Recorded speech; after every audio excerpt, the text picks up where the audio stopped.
Welcome. बात करेंगे Einstein model of vibration in solid पर। ये मॉडल जो था ये थर्मल प्रॉपर्टीज ऑफ सॉलिड को डिस्क्राइब करने के लिए बनाया गया था। सॉलिड्स के अंदर होता क्या है कि सॉलिड्स के अंदर एटम्स जो होते हैं वो एटम्स अपनी मेन पोजीशन के अराउंड वाइब्रेट कर रहे होते हैं। Atom solid atom execute small vibration about their equilibrium और मीन पोजीशन।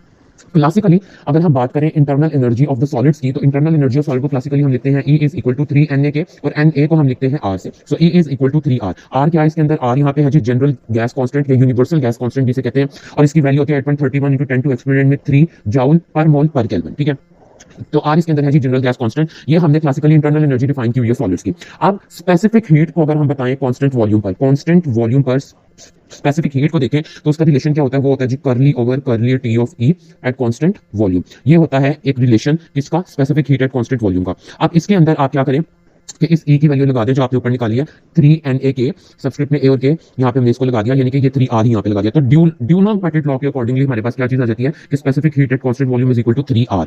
और ये उन सॉलिड्स के लिए है जो कि रूम टेम्परेचर पर होते हैं। लाइट एलिमेंट्स जैसे कि बोरोन है, कार्बन है, ठीक है, लाइट एलिमेंट्स के लिए ये फेल हो जाता है।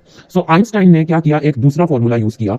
फोटोन डिस्ट्रीब्यूशन फंक्शन ये आपके सामने लिखा हुआ है। ये क्या होता है? F of the nu is equal to 1 over E के एक्सपोनेंट में H nu divided by KT minus का 1। ये लिखा हुआ है फोटोन डिस्ट्रीब्यूशन फंक्शन। हेंस जो एवरेज एनर्जी है एक ऑसिलेटर के लिए जिसकी फ्रीक्वेंसी ऑफ वाइब्रेशन ये है, वो क्या होती है? वो ये लिखी हुई है H new F of the new. अब एफ ऑफ द न्यू की वैल्यू इसके अंदर पुट करें जो कि ये लिखी हुई है, इस रिलेशन में पुट करें तो हमारे पास ये इक्वेशन बन जाएगी। और जो इंटरनल एनर्जी होती है सॉलिड्स के लिए वो क्या है? वो ये होती है इंटरनल एनर्जी सॉलिड्स के लिए। इसके अंदर अब क्या करेंगे कि जो मोटर स्पेसिफिक हीट है वो क्या है? वो specific heat at constant volume. अभी हमने ऊपर भी इसका रिलेशन देखा, वो ये है। अब इस E की वैल्यू पुट करेंगे, ये चीज आ जाएगी। अब यहाँ से आप देख सकते हैं कि ये सारी की सारी चीजें कांस्टेंट है। 3 भी कांस्टेंट है, N0 भी कांस्टेंट है, H भी, न्यू भी कांस्टेंट है। डेरिवेटिव किस पे जाएगा? इस पे डेरिवेटिव जाएगा। आपने विद रिस्पेक्ट टू T इसका सिंपल डेरिवेटिव ले लेना है, इसकी थोड़ी सी कैलकुलेशन करनी है, थोड़ा रीअरेंज करना है इसको, एंड ये आपके पास फाइनल टर्म आ जाएगी। तो ये हमने आज डिस्कस किया जी specific Einstein model of vibration in solids को। यहाँ से आप इसको स्क्रीनशॉट करें, और बहुत ही इजी वर्डिंग में लिखा हुआ है विद रिस्पेक्ट टू बुक। अगर आप बुक खोल कर देखें तो उसके अंदर बहुत कॉम्प्लेक्स डेरिवेशन हो रही होती है और काफी लेंथी लंबे लंबे पेजेस की हो रही होती है। तो ये एक सिंपल सी कैलकुलेशन है, यहाँ से स्क्रीनशॉट करें इसको।